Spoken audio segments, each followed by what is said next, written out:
And welcome in to another episode of Denmark and Marsh, the podcast that you have been anxiously waiting for all week. We did an episode, I believe, on Tuesday, and we are here back on Friday. Any important news happened in the division since we've been gone? No. Nothing crazy. Crickets, right? Texans haven't done anything crazy. I want to say something real. I'm trying to find something that's really dumb, like the Colts got rid of like a third string corner. I can't think of anything. Oh yeah, that's right. Stefon Diggs is on the Houston Texans. Dylan, let's get right into it. Yep. Actually, let's introduce ourselves first, like we should. My name is Graham Marsh. You can find me on Twitter at 1010XLGraham. I am an account executive here at 1010. I do some sales. I'm also the podcast producer / video producer. So a lot of the content you see on social is produced and edited by yours truly. Dylan Denmark is here. He is the producer of Jaguars Today as well as Hacker After Dark. So we're here bringing you our pod. We typically talk Gators and Jags, but I think today we're going to focus mostly on Jags because of the earth-shattering trade that was made in the division by the arch-rival Houston Texans and how it affects the Jaguars, and maybe also because I think a lot of fans have been talking about this all over social and as well as on our shows here at the radio station. Should the Jags maybe take a page out of the Texans' playbook in terms of being really, really aggressive and getting a wide receiver one? And we'll get into that. But Dylan, I guess first things first, what were your initial thoughts when you first saw the trade happen? What was your kind of gut reaction to it? So this broke on Wednesday at 11 or 10:55. Schefter broke it. We're doing our show with me, Dempsey, and Tony Smith, and I was like, okay. I was gonna say that the specific time that you knew it dropped makes me believe you were on the air when it dropped. I know exactly. That's signed on my timestamps, and I was a little surprised at first, but then I was like, I could see it. Buffalo wanted to get rid of a headache. 1, 2, Houston's all in. They got C.J. Stroud on a rookie contract. They've got on. They got Danielle Hunter. They believe in the young guys they got from a year ago. But I'm not of the belief that this is like, and we see this all the time in the offseason. It's the season of hope, and every single team right now in the NFL has hope, other than maybe Carolina. Yeah. Like every year, you think more likely than not that you're going to be better than what you were last year because you just have free agency, you've had some trades, and then you got a draft, which is in less than 3 weeks. Yeah. I mean, this makes them a little better. People are making this to be like, okay, Houston was whatever the record was, 9-8. They won the division, and they think that now it's like propel them to be right along with Kansas City. Like that move puts them right along with Kansas City. Like they become like the immediate competitor to the Chiefs. Yeah. I'm not of that belief yet. Could they? Sure. But on paper, yeah, they've got better. But, so there was that standpoint. And then when it comes to Jacksonville, it was, okay, what do? They should do something. They got to do something. My mind has not changed with anything. Like, your needs are still your needs. You still needed a corner before the Stefon Diggs trade. I don't think the corner is more valuable now that Stefon Diggs is in the division.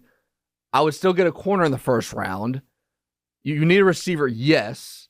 Like, my mind doesn't change with anything from the Jags' perspective of Stefon Diggs being in the division.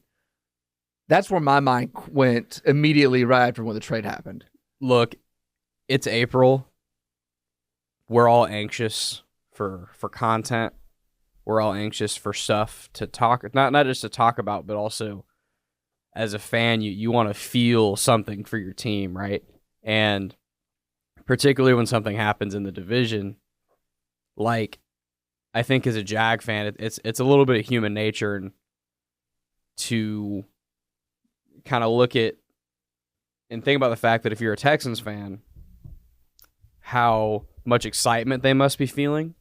Like Jacksonville was a year ago. Right. But I'm saying in terms of just like the rush of seeing, we just traded for Stefon Diggs, that as a Jag fan, it is natural to want the same feeling and want the same thing. Oh, you traded for Stefon Diggs? Well, we're going to trade for Brandon Ayuk or something like that. Or we're going to trade up in the first round and get Marvin Harrison or Rome Odunze or Malik Neighbors or something. And there's just like, there's this natural desire to see a division foe make a big splash move like this and immediately want to say, oh, it's an arms race and we're in it.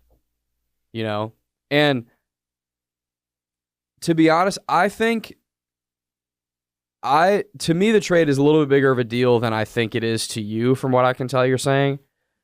I tend to lean in your direction still. I don't think it's quite as earth-shattering of a move, as AFC shattering of a move as people might think. I definitely agree with you that it's way too quick to crown them as the immediate main competitor to Kansas City.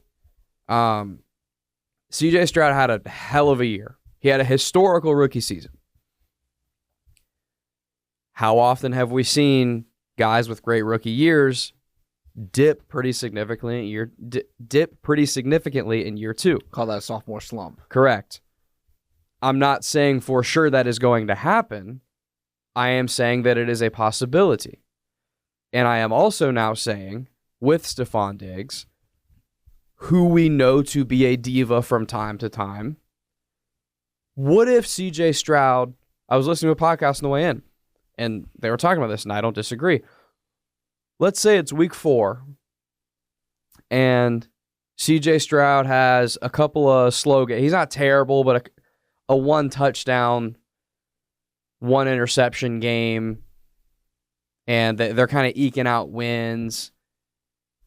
And in that as well, he's hitting Tank Dell a little bit more, Nico Collins a little bit more. Who's a tight end they got from Dallas? Dalton Schultz a little bit more, just because there's more familiarity there, and he and Diggs kind of got to work through some kinks first before they really have a connection. And it's week 4, and they're 2-2. Are we going to hear any Stefon Diggs rumblings? Is he going to be complaining about something? Is he going to be upset about something? Is he going to have bad body language on the sideline? Is that stuff going to happen? Because it happened in Buffalo, and I know that Buffalo developed a bit of a reputation in the last couple of years for always falling short in the playoffs. But they were pretty damn good, man. They had a pretty damn good passing offense with him as the number 1 guy. And he had those issues. How many times did weird stuff happen with he and Josh Allen? Many times. Now, publicly, you got to give him credit. Josh Allen always had his back publicly. And so did Sean McDermott.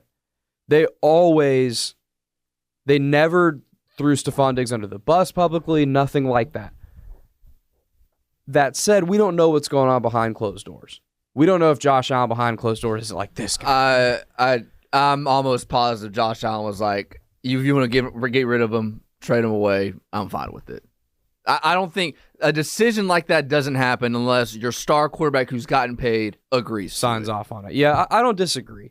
Okay, let's look at this a little bit more tangibly. Does it make Houston better? It obviously makes them better. Yes, on paper they are better. How much for better? A fact. How much better? They won 9 games last year. This is my thing. Okay, and I was thinking about this. Okay, we talk about, we're in Jacksonville. Calvin Ridley leaves. It's receiver. You got to get a receiver. You got to get one free agency. You got to get one. Yeah. Okay. So you have Buffalo, who I still believe is the best team in their division, the AFC East. Buffalo, they told Gabe Davis bye-bye. Yep. And they said, Stefon Diggs, yeah, we're tired of your headache. That's their 2 best receivers. Graham, can you name me another top receiver that's on Buffalo right now? What you know about Khalil Shakir? Exactly. Exactly. What you know about Justin Shorter? Shorter, yeah, he's on there. And they just got Mac Hollis from the Raiders. Yeah. He's their best guy as of right now. The Chargers, they said Keenan Allen, hey, you got to restructure if you want to be on this team. He said, nah, man, miss me with that. Goes to Chicago. They got rid of Mike Williams. He had health issues, but he's good when he can play. Kansas City is a team that really doesn't have a true number 1 guy, and we saw what just happened with Rashee Rice, and he just admitted, I saw on ESPN this morning, that he was the driver for the vehicle that ran into all those cars. What? Yeah, imagine that. I'm stunned. So no way. It was really him. So you have all these really good teams that have really good receivers, and they cut bait with them. So my point is, like, I'm always a believer in, okay, what are the good teams in the NFL doing? Not that you should copy it exactly, but that should kind of be somewhat of a formula of how you form your team. If those are the best teams in the NFL, and they're saying, yeah, we don't need these best guys, we can just rely on, because we know draft, there's going to be 10, 11 guys, they're going to be the first 2 rounds, we'll just rely on one of them, and we'll just roll with it. Because it's all about the quarterback. Like, how many times have we seen the Baltimore Ravens? They just cut bait with Odell Beckham. He's a free agent still.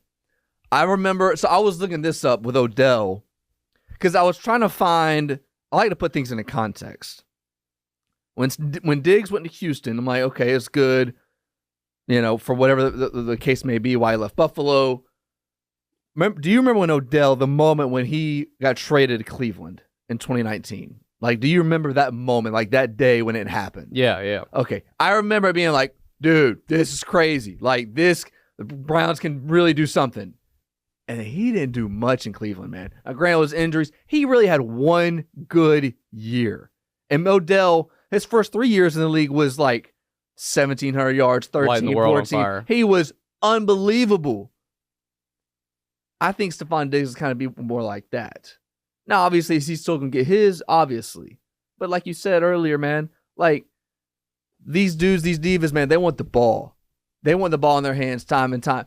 Sure, you can say winning and all that. They want to get their 10 catches, their 100 yards, their couple touchdowns. And that's why Buffalo got rid of them. So, I don't know how much of an impact this has for Houston. I think all right, so 2% better. So let me say this. They won 9 games last year. We know that this is not how the league works. We know that you don't just get to pick up where you left off the season before. But just for argument's sake, let's pretend you can. Let's pretend that they get to roll out of bed next year and have 9 wins. If that's true, how many more wins does Stefon Diggs add? 1? Maybe. Probably 1? Probably 1 game. Because I think a 10-win season for them in a really competitive AFC and an AFC South that should be better. And they're also, since they won the division, they have the toughest schedule in the division. Right. 10 wins would be a hell of a season, right? Yeah, I'm trying to pull up their schedule because their schedule is brutal. Okay. I kind of love the internet. Okay, so this is their home games. They got Baltimore, Buffalo, Miami, Detroit, and Chicago. That's pretty brutal. So you have Lamar Jackson, Josh Allen, Tua. Depending on when you play Chicago, depends on how Caleb Williams will be, and Jared Goff. You're talking about teams. All those teams made the playoffs except for the Bears. That's pretty tough. Then on the road, they go to Dallas, Green Bay, Minnesota, Kansas City, the Jets, and the Patriots. Those are all like, Yeah. And we're also, something we always forget because it didn't really bite them in the ass last year. CJ Stroud got hurt with a concussion, was out for what, 2-3 weeks? Yeah. And they were horrendous when he was out. Exactly. With Case Keenum. I think they still beat Tennessee barely. But they weren't good. No. They were like nowhere near where they should have been. So that's also another thing that you have to consider. And also, like, dude, the NFL changes year to year. Remember a year ago, Jacksonville, every person in the national media was saying that this was going to be a number 1 seed because they got a favorable schedule. All their big games that were spaced out, and Jacksonville was good. They were surging at the end of the year, and they'll probably continue with that this year. And it started that way, and then obviously injuries happened. You can go back to a little less than 10 years ago with the NFC South. Cam Newton was a division winner, went to the Super Bowl. The following year it was Atlanta. They go to the Super Bowl. And then the Saints, remember, they had that 2-3 year stretch whenever they made the NFC Championship, and they got hosed on that PI call, and there was another year that they were really good, but they lost to Tampa in the COVID year. Yeah. Like, things change so fast in the National Football League. And I still believe the Colts are going to be the team that wins the division. So this doesn't change anything for me. Like, Vegas still has them at 9.5 wins earlier this week before the Diggs trade. I don't think that number's changed with the trade that happened earlier this week. So I don't know, to answer the question, I don't know how much this affects like Houston. Yeah, it makes them a little bit better, but on the field on Sundays, does this make them a game or two better? I'll say a game. And that's the max that I go. I'll tell you this though, because I think we're relatively singing the same sheet of music on this, but I just got a hell of a lot more scared of them when we play them twice a year. Yeah, I mean it does for defensively. If Tank Dell comes back from injury relatively good, which should happen, with Nico and Diggs, and then you have Joe Mixon, like that's a lot of stress. That's a lot of attention you have to go to. Let me tell you this, but I'll tell you that kind of as we go through this conversation, that I disagree with an earlier point you made. I agree with most of what you're saying right now, but I disagree with an earlier point you made about the draft. I do think that this move made it more. I don't know if it mattered because they were probably going to take one anyways, but I do believe that this move made it more important to get a corner. Okay. Because I got Tyson Campbell. I'm going to assume that he gets back to year 2 form this season when he's healthier. I'm going to assume last year was an outlier because of his hamstring issue. And I'm going to get year 2 Tyson in year 4. Do I feel good about Ronald Darby covering either Diggs or Collins or Dell for an entire game when they play? I don't feel good about that at all. With a quarterback that, again, he could have a sophomore slump, but as of right now, a quarterback that we're pretty damn confident is going to get them the ball. There's no disrespect to Ronald Darby. I think he's going to play a lot this year. I think he's going to be a valuable piece, especially when you consider the fact that they're going to be in nickel the vast majority of the time. You're still going to need him to play. I want another corner with a higher ceiling than that, and you get that at pick 17. I feel a lot better about this if I have Quinyon Mitchell on the other side of Tyson Campbell. Yeah, that's the number one guy. I got Terrion Arnold or somebody. There's other guys, and we can debate which corner we like best and stuff. And there's probably a cutoff that I'm sure you're at and I'm at in terms of, okay, if X, Y, and Z are taken at corner, let's move in another direction because we don't like the other guys on the board and we don't want to take it just because it is a corner. I understand that. I do believe that at least one of the guys that probably both of us feel good about, and in turn, potentially the front office would still feel good about, will be available at 17. So when the trade happened, does this change your mind on anything in the draft? Not from position, but saying, okay, should we go trade up and get somebody? Should we go get Rome Odunze at 9? Should we go get Marvin Harrison at 5 or 6, possibly 4? Should we go, just in case, go up to 13, 14 so we can secure our number 1 corner? No. So you're staying at 17? Well, I'm not saying I for sure would stay at 17. I'm just saying that I think that, because we won't know until draft night what the front office actually thinks they want to do, or unless they make a trade beforehand, which they obviously could. But we won't know until that actually happens what they're actually thinking. I don't think that their thinking should be swayed because of the Diggs trade. I think if they wanted to trade up before the Diggs trade, they should still want to trade up. If they didn't, if they wanted to stand pat before the Diggs trade, they should still stand pat. If they think that what they're going to have to give up is greater than what they are going to receive, then Stefon Diggs being a Texan shouldn't change that. No, and what's one thing we know about Trent Baalke? Value, value, value. He's obsessed with value in the draft. And we can talk all day about how he actually hasn't gotten a lot of value because his picks have just straight up missed. But we know that if it's not a perceived high value pick or trade, he ain't into it, and he ain't going to do it. So if he has to give up what's perceived to be a lot to move up X amount of spots, and they don't perceive that to be worth it in the value portion of things, it's not going to happen. I'm just telling you right now, for everybody at home that's hoping they trade up and they do go get Malik Neighbors or Roma Dunze or Marvin Harrison, unless there is a trade there that the Jaguars feel that they are winning substantially in terms of the value piece of it, they're not going to do it. They're not going to make a Falcons Julio Jones trade back in the day when they did that. That type of thing where it's like the value might not be there, but we know that this guy is so damn good, we're just giving up the farm for it and seeing what happens. And it ended up working out because Julio was so good. Marvin Harrison could be that guy, by the way. I think he's the only guy outside of the quarterbacks that you would do something like that. I agree. Trent, but, I mean, how long has this guy been a GM? Trent Baalke does not make moves like that. Whether you like it or not, it's the truth. He doesn't do things like that.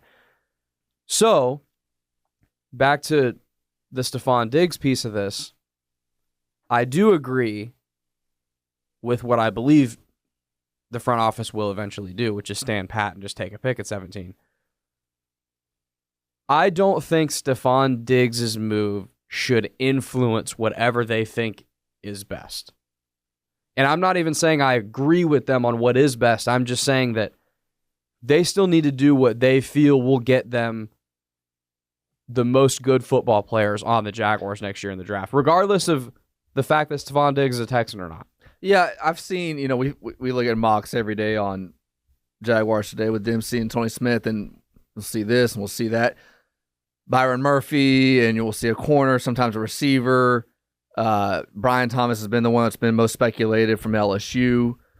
It's funny that I was like kind of iffy on him. Like I didn't want him in the first round. Then we had Tony Paulino on, a guy who covers the draft, and he thinks like very highly of him. Like if he comes to Jacksonville, he thinks he'll be a stud. My biggest thing is, yes, I'd rather have a corner in the first round. If you do go D-line or receiver, whoever you go with, that dude has to play well. I mean, and play well from day one. That is the number one thing. It can't be a guy like Quentin Johnson from the Chargers who started really, really slow and then never got his groove. Like that cannot happen this year. This dude's got to be a day one starter, regardless of the position, whoever he is, and he's got to have an impact at wherever he is. I would argue they need that like 3D. They need that like first, second, and third round. So Byron Murphy, Jags taking the first round. 3 corners go before 17. Like I'm fine with that. Like I wouldn't love it. I'm fine with it, but damn, he's got to do well. And he's got to do well from day one. And he's got to be your starter. He's got to be commanding double teams in the middle every play. Because, I mean... letting Eric Armstead eat. Right, and Josh Allen and Trayvon Walker have one-on-one on the outside. Yeah. Like that's the type of impact that the guy has to have. If they draft Byron Murphy, they need to have arguably the best defensive line in the NFL. When you consider the fact that Trayvon Walker and Josh Allen are on either side on the edge, and you have Eric Armstead alongside him in the middle. He needs to be good enough to where when you have that piece and the other 3, you can make a legitimate case that they have the best defensive line in football. Agreed. Without question. And the same thing goes for any other position. Like you get a corner, obviously he's got to be day one. Receiver, he's got to have an impact. I'm still thinking of, like, just because Diggs is in Houston now, I'm not now all of a sudden saying, okay, now we got to load up on these receivers. Like, and that's kind of what I was saying a minute ago. Yeah. I'm just saying, just from my side, like, I'd still, the value is still really good in the second round for receiver. Whether it be Pearsall, hopefully he's still available. That would be the one guy. But any of those other guys, I'm still fine with that. I still want to take a receiver in the first round. I go corner first, I go receiver second, and then you go from there. Who's the best available, and then however the board falls to you. And I know I just got done saying a minute ago that if there's one thing this move does, do a little bit at step on the gas for the need at another corner. And I don't think it matters again anyways, because I think they're taking a corner I think regardless, they were going to almost for sure take a corner at 17. But again, to your point, I don't think they shouldn't, like I've seen on Twitter a lot, like, it's an arms race now. Go get Brandon Ayuk. It's an arms race now. Go trade up and get Marvin Harrison. Or it's an arms race now. Go trade up and make sure you get the best corner available and all this stuff. Again, I think if the front office is looking into trading up right now, and they were looking to trade up before Diggs was traded, that shouldn't influence things, or vice versa. I just don't believe that the Diggs move should influence how you are making your offseason decisions. Because like you said, again, it's a wide receiver who's good. Stefon Diggs is not exactly young anymore. He's not old, but he's not young. And I tend to agree with you that he might make them a win or two better when it's all said and done. Yeah. Maybe two, which would be huge. But some people that cover the NFL, I forget who put this out on Twitter, you might know who it was, said that the Texans are now going to be the model franchise and how teams build their team now. Like see, you're saying too much. That is so laughable. It's so stupid now. They are this way now because they have CJ Stroud. Like, if roles were reversed and CJ Stroud went 1 and Bryce Young went 2, this wouldn't even be a conversation at all. Like, again, we spoke, it was a week or two ago, the Jets have crushed the draft. They've got Garrett Wilson and Sauce Gardner and Quentin Williams, all these dudes. But they got Zach Wilson. And Robert Saleh and the GM for the Jets right now is fighting for their life. And they are crossing their fingers saying, God, Aaron Rodgers has got to win us some games. 9 or 10 probably for us to at least be a wild card in this tough AFC. Like, it's that simple. You get the quarterback right, your team's good. In the NBA, if you got the star player and he plays good, your team's good. Like, this isn't rocket science. I don't understand the people that cover the National Football League. Like, teams don't get better. They get better quarterbacks. Trevor played good 2 years ago. That was why Jacksonville made the postseason. Trevor didn't play well. I understand it was for different reasons. That's why they didn't make the postseason last year. It's that simple. And an interesting note to that is, because I think there might be people listening to this right now saying, and their counterpoint to you is going to be, well, you make these moves to make your quarterback better. And I don't disagree with that. It's true. And I don't disagree with that, but you mentioned it earlier in the pod. Look at the Chiefs, man. Their best receiver is Rashee Rice, but they got Pat Mahomes, so they just won the Super Bowl. And Pat Mahomes might even be an unfair comparison right now to the rest of the league. You can't compare him with other quarterbacks, like Josh Allen. A more comparable person to this right now might be Joe Burrow, because Burrow overall has had a very good NFL career so far, and look at all the weapons he's got. It's different, though, because those weapons are homegrown talent, and they've been cheap so far. They're obviously not going to remain cheap. T. Higgins especially, they're going to have contract issues for probably the next 2 years, because he's probably going to play under the tag this coming season. I know he said he wants to be traded and all that, and it's not going to happen. They're not going to trade him. But look at the Jaguars. 2 years ago was Trevor's best season. They did not have Calvin Ridley. They did not have what you would perceive as a wide receiver one. No, you had Kirk, Zay Jones, Marvin Jones, Evan Ingram, and Etienne. Yeah. And that was his best season by far so far. In 2023, you have everyone you just said, but you swap Marvin Jones out with Calvin Ridley, who is a substantial upgrade in terms of talent and ability. And that offense got worse. Why did it get worse? Because Trevor played worse. Why did Trevor play worse? Protection was worse in front of him. Protection was bad. Couldn't run the ball. Yeah. To me, I understand people saying the Jaguars still need a receiver, and I don't disagree. They could use another receiver, and we both think they're going to draft one, probably in the second round. I think the whole you need a number one, you need a number one, you need a number one thing is very overrated. We just watched a team win the Super Bowl without a true number one. How many times did the Patriots win Super Bowls without a true number one? Like it happened all the time, more right? fingers than I have on my hand. Right. And I only have 5, by the way, not 6. And it's not to say that it's not helpful. It obviously is, but it's just like I think a lot of people have kind of this idea of this like kind of picture perfect formula of how you build a winner. Well, and it's prisoner of the moment. So, our show, I mean, I don't really do other shows, but our show is for Jaguars Today has really good fan engagement with the text line on YouTube, whatever. And everybody's like, Balky's got to do something. Like, what do you want him to do now? He's used all his cap. He made all these good moves in free agency, I believe. And his team got better, I think, from free agency, from the last game we had in Tennessee.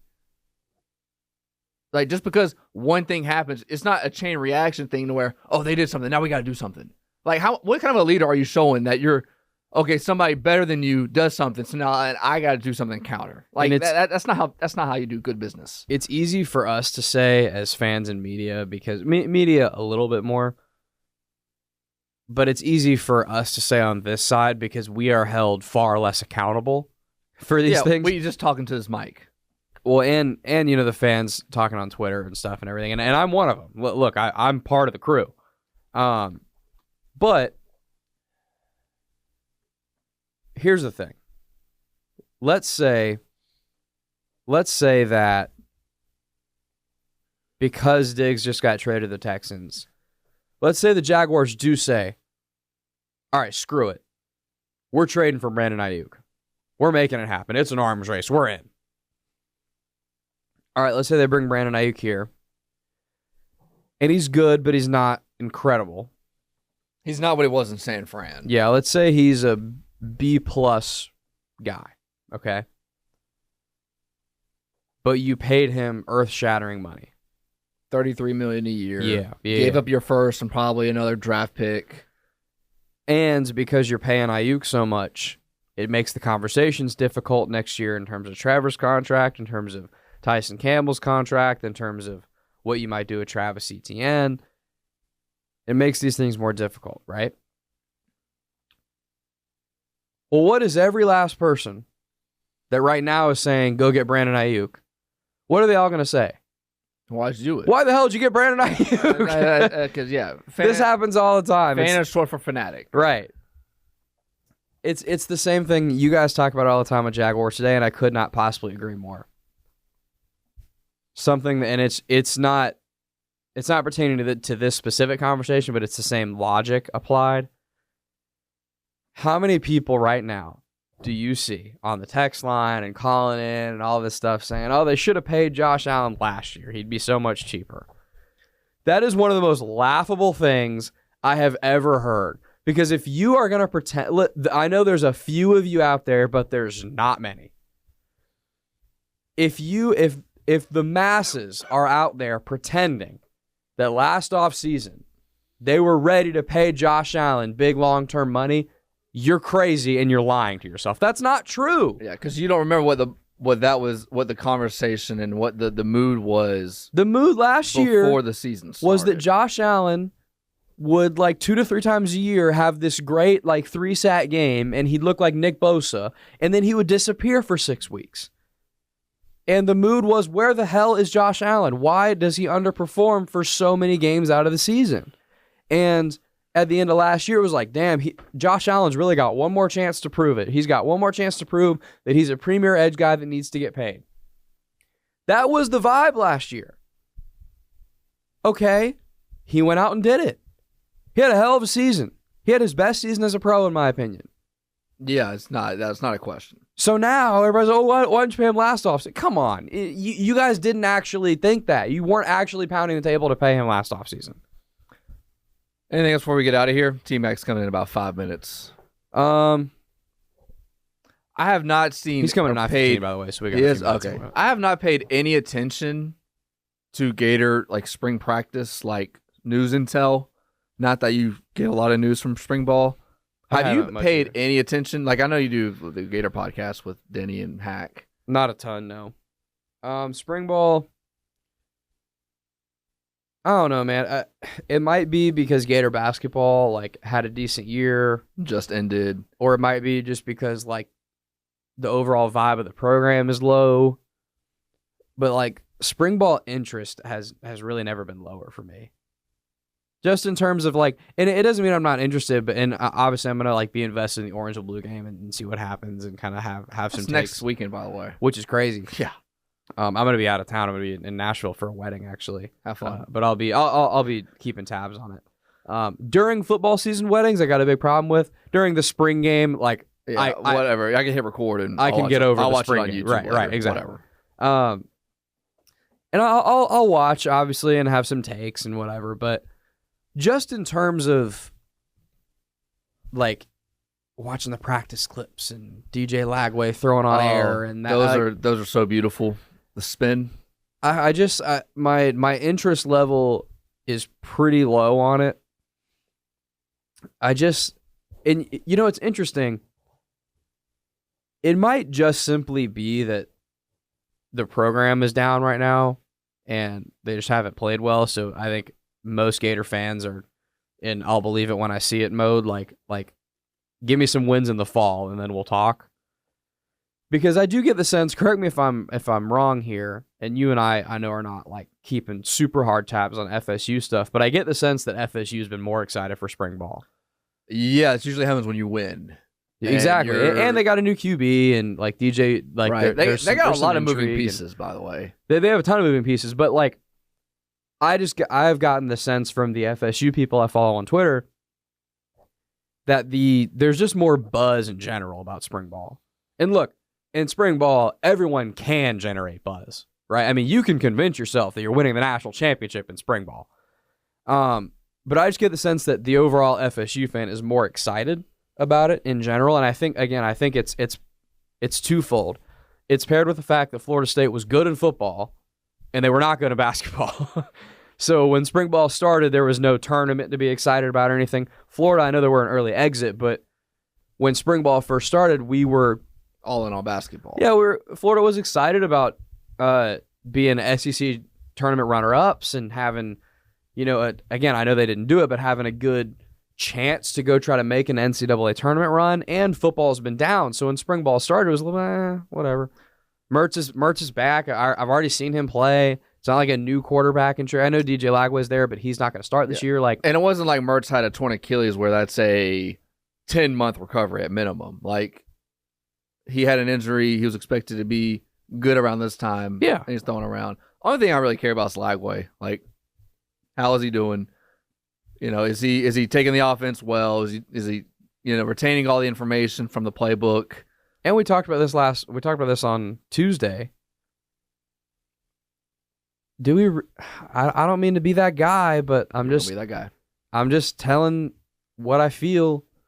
Do we really believe in 365 days from now, DJ Lagway is still a Gator? Bring in Lane Kiffin might change things. It all depends on who the coach that you bring in, and if Billy gets let go, and the next coach you bring in is, you know, the Lincoln Riley and the Brian Kelly, and you make a ginormous splash. That's the only thing that matters. And can you sell it to the kids? Yeah, because if you make a huge splash, then it's different. Well, yeah. I mean, let's say they do hire a Lane Kiffin.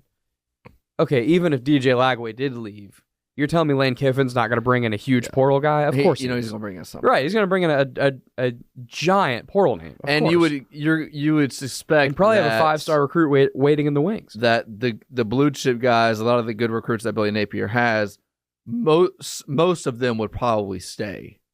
If you had to guess, you wouldn't think that's going to be, you know, if you hired like a Lane Kiffin. Yeah. Like, they're not like, you're not going to have mass exodus and have 75% of those guys just get out there and say, "Nah, I'm out of here." Right. I think if someone like that is hired, it's so fun. We're already firing Billy Napier.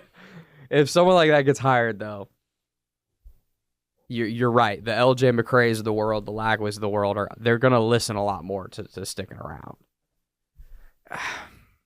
By the way, it's just tough, man. You see what Princely you said from Ole Miss? I'm gonna bring this up last week, but about how he's getting coached harder. Yeah, listen. First of all, everybody that coached him at Florida, besides Mike Peterson, is in College Station now. They don't even coach the Gators anymore. That's the first thing. And secondly, man, I would have paid a lot more credence to this 5 years ago.